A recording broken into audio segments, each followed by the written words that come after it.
prepare thy way before thee. Give ye ear and hear my voice, hearken and hear my speech. Amen. Already, but not yet. It seems our holiday season starts earlier every year. About the beginning of October, we begin to celebrate a holiday called Hallow Thank Mass Eve, and it runs through the middle of January. We are surrounded by holiday music. We hear it in the malls and on our radio. We hear songs like, "Deck the Rudolph Santa, we wish you fa la la."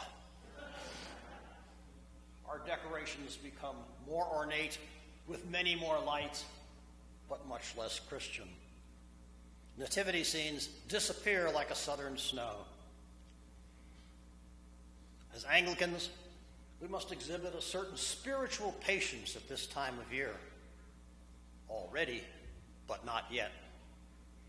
Christmas is already on our minds, but it is not yet here. Another clue that for already, but not yet, is the fact that today is Gaudete, or Rose Sunday. And you can tell that by the hangings, by the vestments, and by the candle on the Advent wreath. Now remember, this is rose, not pink.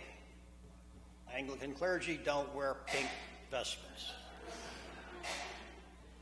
Rose Sunday is traditionally the halfway point through Advent, although this year it comes much closer to the end. On Rose Sunday, Christmas is already on the horizon, but not yet here. Already but not yet is one of the great paradoxes of our faith. The already part of it refers to things past, things that have already happened. Christ has already come. Christ has already redeemed us.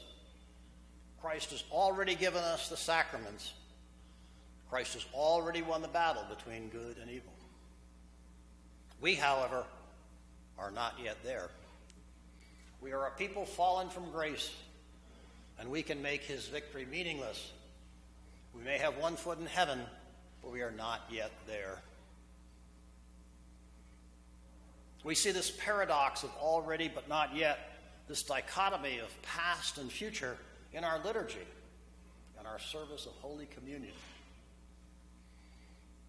Jesus Christ already made a full and sufficient sacrifice, oblation, and satisfaction for the sins of the whole world.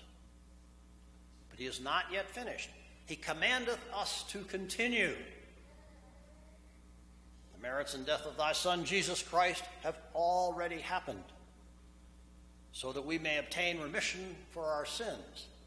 But we have not yet done so. Now, our salvation depends on the maintenance of this paradox, already but not yet. If we lose sight of the past, if we lose sight of the promises of Christ, if we try to go it alone, we will face despair. We need the already. But if we forget about the not yet, if we rely only on the past deeds of Christ and make no present effort of our own, we will be ill prepared for salvation. The paradox of already but not yet is the perfect description for Advent. Advent is a season that looks back and also looks ahead. It looks back to the first coming, the Nativity. It already prepares and makes ready our salvation.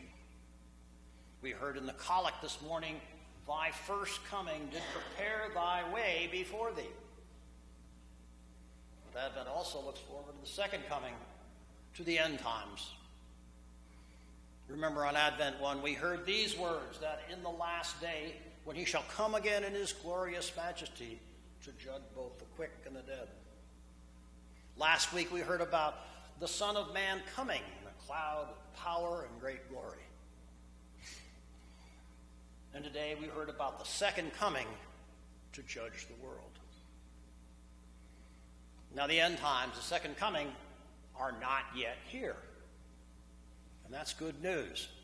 That's fortunate for us, because we will still have time to turn our disobedient hearts to the wisdom of the just. And in the end, perhaps, we will be found an acceptable people in God's sight. I think that's an admirable goal. Let us bow our heads in prayer. The Lord will surely come and will not tarry, and will bring the light to hidden things of darkness, and will manifest himself to all nations. Amen.